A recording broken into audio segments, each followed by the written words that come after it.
The storm had begun before sunset. By midnight, the entire frontier settlement seemed to have disappeared beneath a mountain of white. Snow covered the roofs, buried fences, swallowed wagon tracks, and piled against the doors of every cabin. The wind moved across the open plains with a terrible voice, howling through the trees and striking the wooden buildings hard enough to make them tremble. Nobody with sense would have been outside. But inside an old abandoned barn at the edge of the settlement, a young woman was fighting to stay alive. Her name was Clara Whitmore.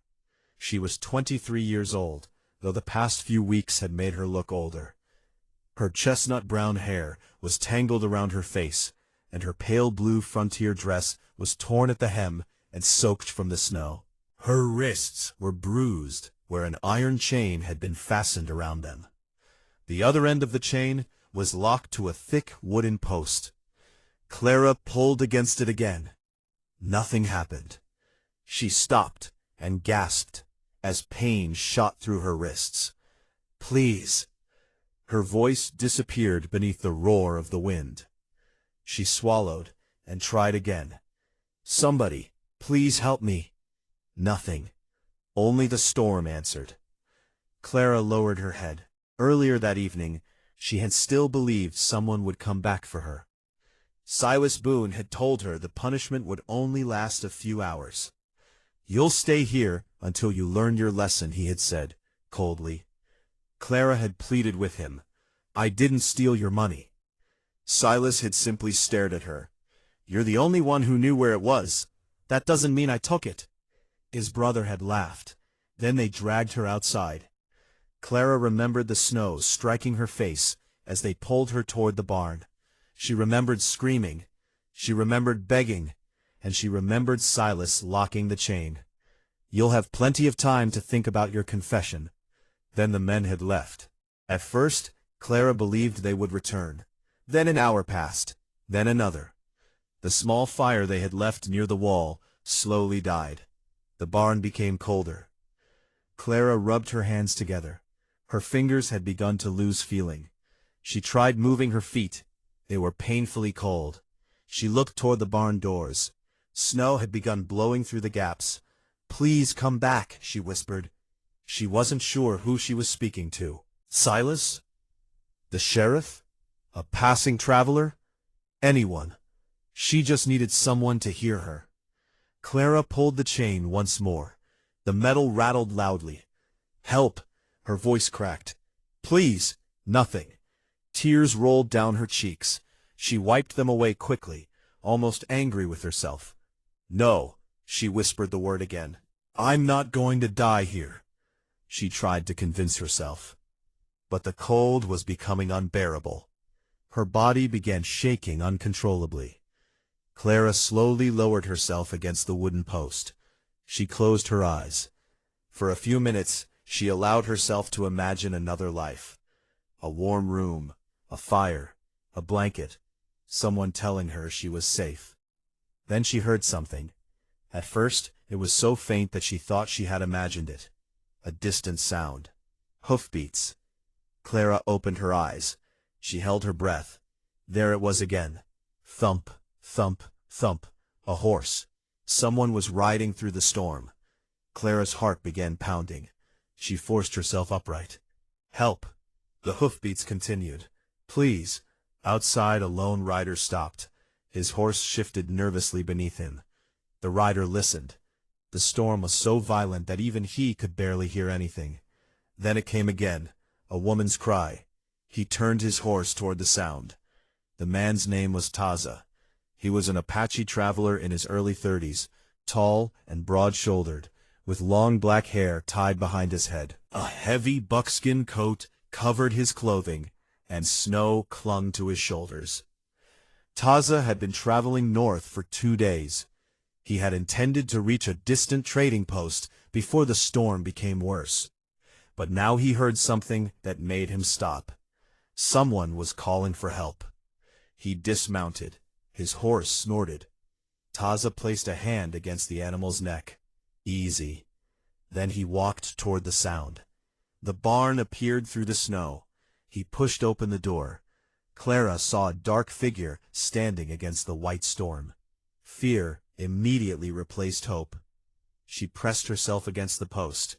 The man stepped inside. Snow blew around him before he closed the door. He looked at Clara. Then he looked at the chain. His expression hardened. "Who did this?" Clara's lips trembled. "They left me." "Who?" "Silas Boone." Taza moved closer. Clara flinched. He stopped immediately. "I won't hurt you." His voice was calm. Clara stared at him. "You're not with them?" "No." "Are you sure?" "Yes." She looked at his face.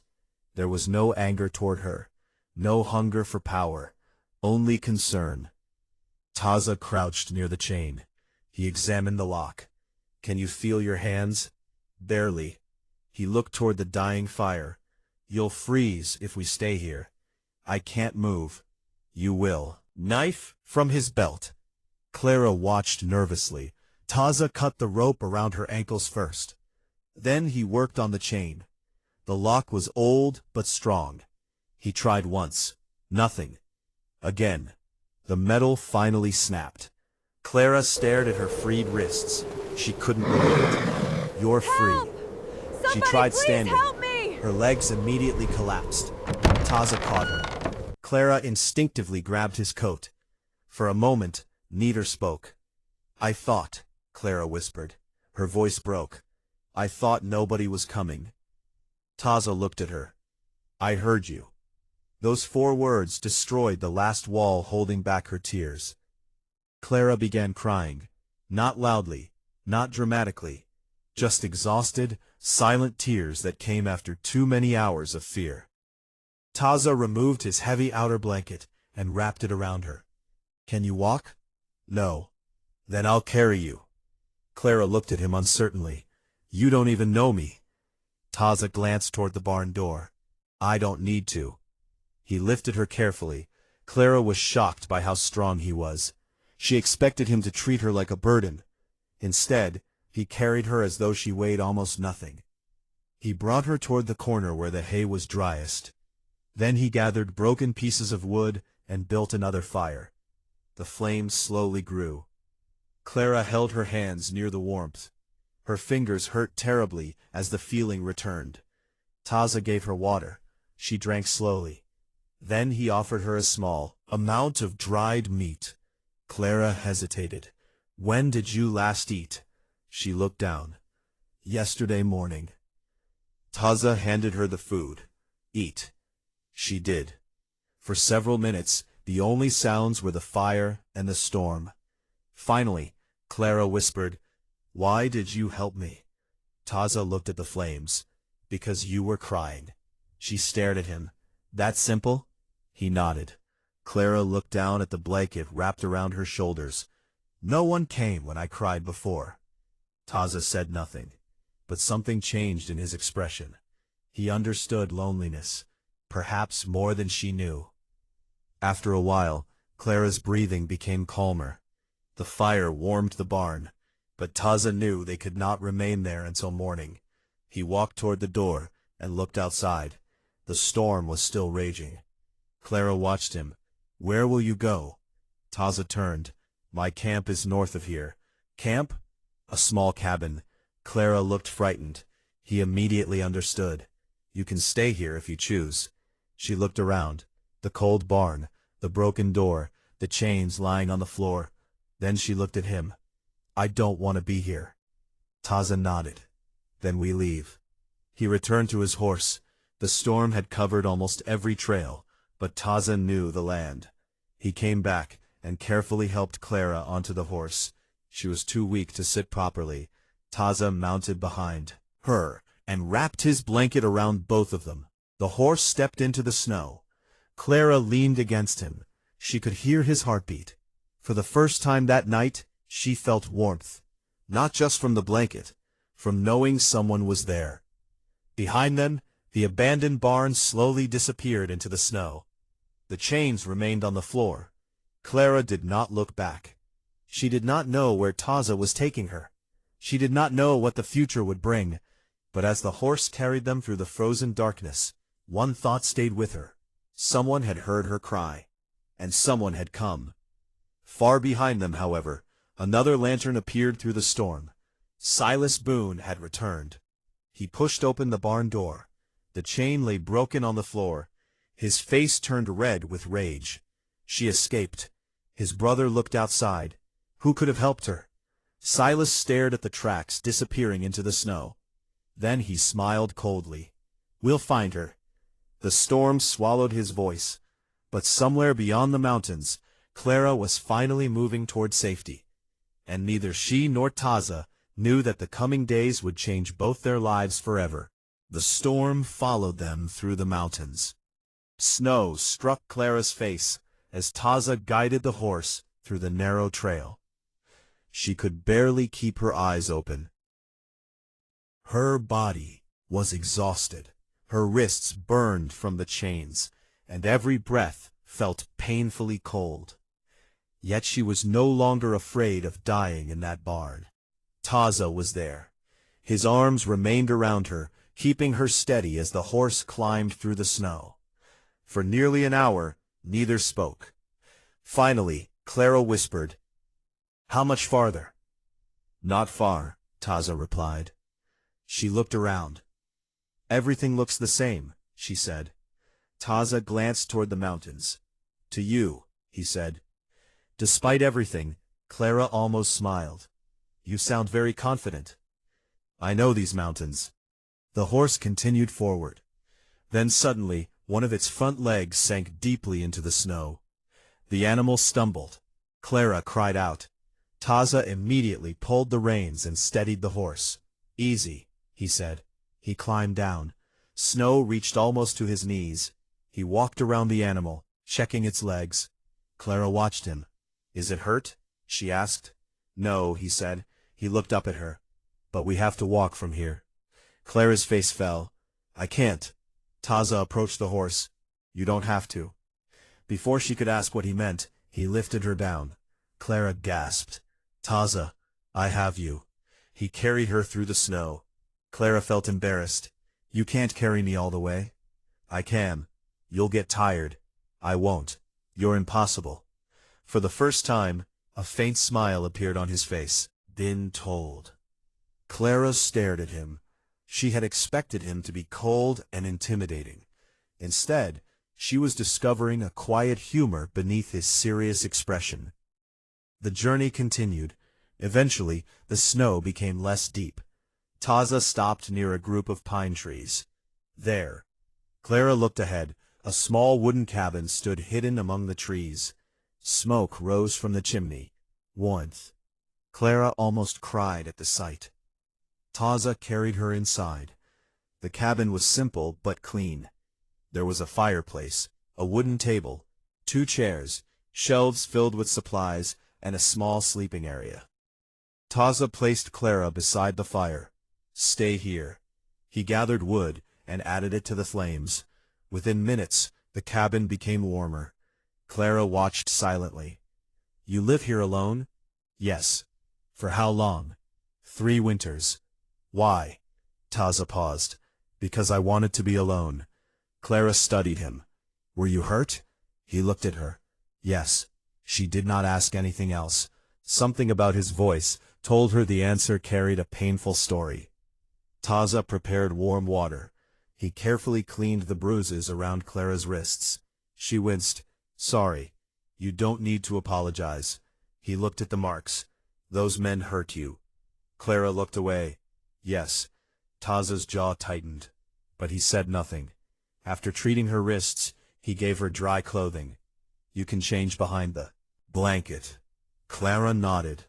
A few minutes later she returned, wearing a loose shirt and trousers that were far too large. Taza looked at her. "They'll keep you warm." "They look ridiculous." "They'll keep you alive." She smiled. "I suppose that's more important." That evening, Taza cooked a simple meal. Clara ate slowly at first, then faster. He noticed. "You were hungry." She nodded. "I didn't know how hungry." He pushed more food toward her. "Eat." She did. For the first time in many days, Clara felt safe enough to sleep. But before she closed her eyes, she looked at Taza. "Thank you." He sat beside the fire. "You don't owe me anything." Clara stared at him. "Why do you keep saying things like that?" "Because people use kindness as a debt." She thought about it. He was right. The next morning, Clara woke to sunlight shining through the small window. For a moment, she didn't remember where she was. Then she saw the fireplace, the blanket, the cabin. She remembered everything. She sat up. Taza was outside chopping wood. Clara watched him through the window. He worked silently, each swing of the axe cutting through the frozen morning air. Something about him made her feel protected. But she knew she couldn't remain helpless forever. When Taza came inside, she asked, "What can I do?" "You should rest." "I've rested. You're still weak."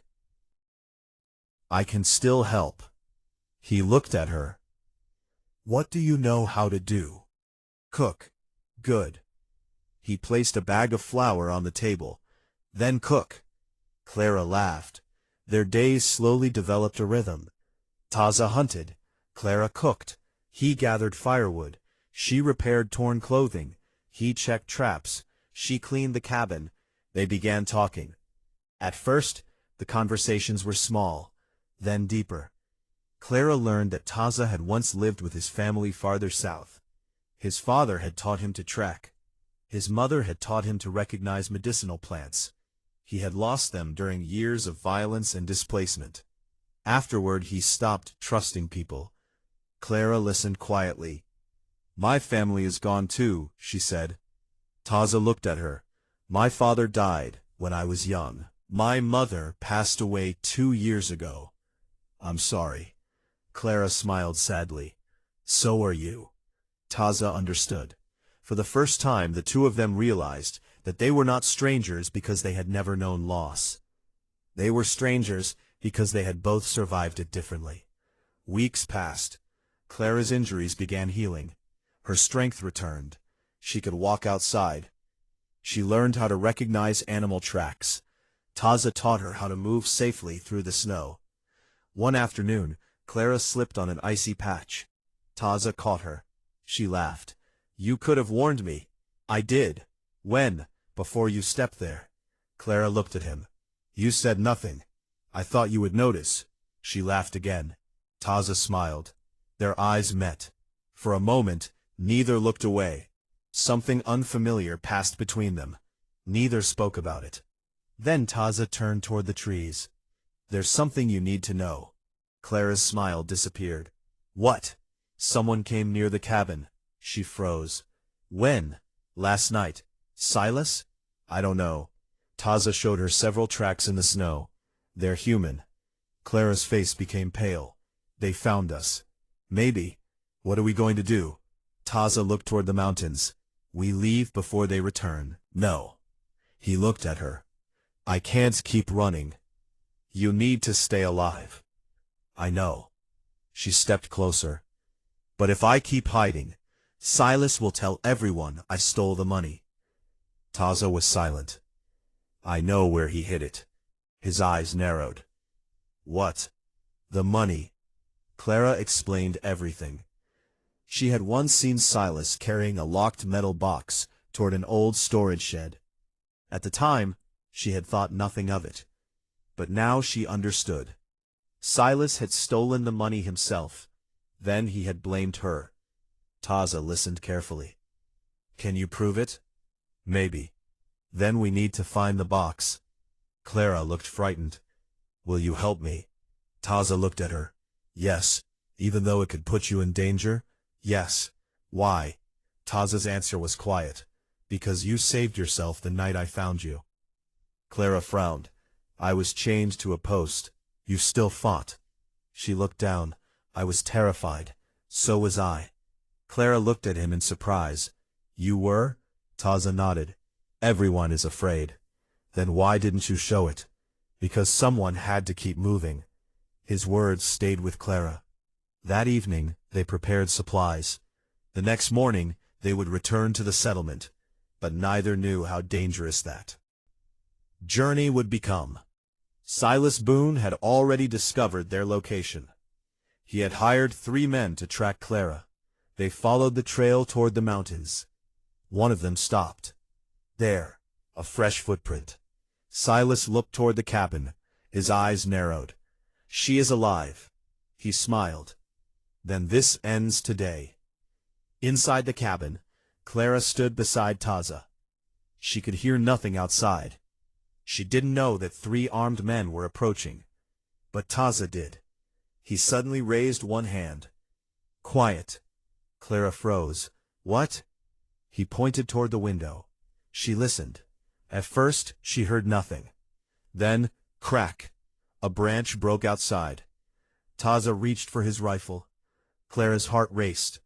They found us. Taza nodded. He looked at her. Stay behind me. But Clara shook her head. No. He stared at her. I've spent too long hiding. She stepped beside him.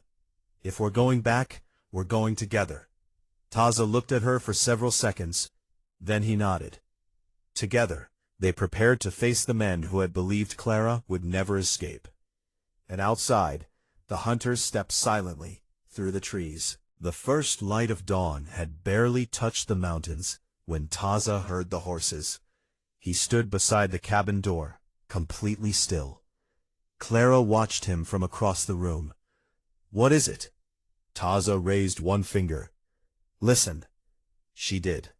At first there was only the sound of the wind moving through the pine trees. Then she heard it. A faint rhythm. Hoofbeats. Her face went pale. They're here. Taza nodded. How many? 3 riders. Clara looked toward the window. Silas? I don't know. She swallowed. For a moment the fear returned. She remembered the barn, the chain, the cold, the sound of the door closing behind the men who had left her to die. Her hands began trembling. Taza noticed. You don't have to fight them. Clara looked at him. If we stay, they'll find us. Yes. Then what do? We leave through the back. Clara stared at him. And run again? Taza didn't answer. She shook her head. No. Her voice was different now. Stronger. I ran once because I had no choice. She looked directly into his eyes. I'm not running anymore. Taza studied her face. He saw the same woman he had found chained in the barn. But she was no longer the same person. The fear was still there. Determination. Taza nodded. Then we faced them. They moved quietly through the cabin. Taza checked his rifle. Clara gathered the few belongings she had. Then she remembered something. The storage shed. Taza looked at her. The money. Yes, if we find it, we can prove everything. Taza nodded. But first we need to survive. Outside, the hunters were getting closer. One man shouted. Clara. She froze. It was Silas's voice. Taza moved toward the window. Silas stood among the trees. He was accompanied by 2 armed men. Come out, Clara. She looked at Taza. He whispered, Don't answer. Silas shouted again. We know you're in there. Clara's breathing became faster. Taza reached for her hand. Stay calm. She looked at their hands. Then at him. I don't want them to take me back. They won't. His certainty gave her strength. The men approached. One walked toward the cabin door. Suddenly Taza fired into the ground beside him. The man jumped backward. Leave! Taza's voice echoed through the trees. Silas shouted angrily. You're protecting a thief. Clara stepped toward the door. Taza stopped her, but she shook her head. No. She opened the door. Silas stared at her. He looked genuinely shocked. He had expected a frightened woman. Instead, Clara stood upright. You chained me to that barn. Silas laughed. You're confused. Clara's voice remained steady. I remember everything. Silas's expression hardened. You stole my money. I didn't. You were the only person who knew where it was. Clara stepped forward. So were you. Silence. Silas's brother had once told her that nobody would believe her. Now she saw uncertainty in Silas's eyes. He was afraid. Clara realized something. He knew she was telling the truth. Taza noticed it too. "Where is the money, Silas?" Silas stared at him. "You stay out of this." Taza's expression remained calm. "You brought me into it, when you chased her here." Silas raised his rifle. Taza immediately moved in front of Clara. But before anyone could fire, one of Silas's men lowered his weapon. "I'm done." Silas turned. "What?" The man looked uncomfortable. "You told us we were bringing back a thief." He pointed toward Clara. "But she doesn't look like one." Silas shouted, "Shut up!" The man shook his head. "No." He turned his horse. "I won't kill a woman for your lies." Silas's face turned red. "You're a coward." The second man hesitated. Silas was suddenly alone. His anger turned into panic. He spun his horse and tried to escape. Taza followed him, but Clara stopped him. "Wait." Taza looked back. "Why?" "I know where he'll go." She pointed toward the valley. "The old storage shed." Taza understood. They followed. The shed stood behind the abandoned ranch house. Silas dismounted and rushed inside. Clara and Taza arrived minutes later. Silas stood beside a wooden chest. His hands were shaking. Clara pointed. "That box." Silas glared at her. "You should have died." Clara felt a chill. "I almost did." Silas opened the chest. Inside were several bags of money. There were also documents, receipts, letters, records of stolen payments. Clara's eyes widened. "This proves everything." Silas grabbed the papers. "No." He threw them into the fireplace. Taza rushed forward, but Clara had already taken several documents from the chest. Silas charged toward her. Taza stepped between them. The two men struggled. Silas was stronger than expected. He struck Taza across the face. Taza staggered. Clara screamed. Silas grabbed her arm. "Give me those papers." Clara refused. "No." He raised his hand. Taza caught his wrist. The struggle ended quickly. Silas fell. The floor. Taza stood over him. "You will never touch her again." Later that afternoon, they returned to town. The sheriff listened to Clara's story. At first he was uncertain. Then Taza placed the stolen documents on the desk. The sheriff read them carefully. His expression changed. "This is enough." Silas was arrested. His brother was arrested shortly afterward. The stolen money was recovered. Clara's name was cleared. For the first time in weeks, she could walk through the settlement without hearing whispers. But the hardest part had not been proving her innocence. It was learning how to live after surviving what had happened to her. She returned to Taza's cabin. The first night, she woke screaming. She could feel the chain around her wrists, even though it wasn't there. She sat up, breathing heavily. The cabin was dark. Taza woke immediately. "Clara?" She couldn't answer. He lit the lamp. She looked at him. "I thought I was back there." "The barn?" She nodded. Taza sat beside the fire. "You're here." She looked at her wrists. The chain felt real. "It isn't." She slowly breathed in, then out. Taza didn't touch her. He simply stayed nearby. Eventually, Clara whispered, "Thank you." "For what?" "For not asking me to be strong." Taza looked at her. "You survived." She smiled faintly. "So did you." Spring finally arrived. Snow disappeared from the mountains. The rivers began flowing again. Small flowers grew near the cabin. Clara began planting a garden. Taza built a new fence. They worked together every morning. Something had changed between them. They were no longer simply two wounded strangers sharing shelter. They had become family. One evening, Clara stood outside watching the sunset. Taza walked toward her. "You're thinking." "I was remembering." "What?" "The night you found me." Taza looked toward the mountains. "I remember. I thought my life was over." He turned toward her. "But it wasn't."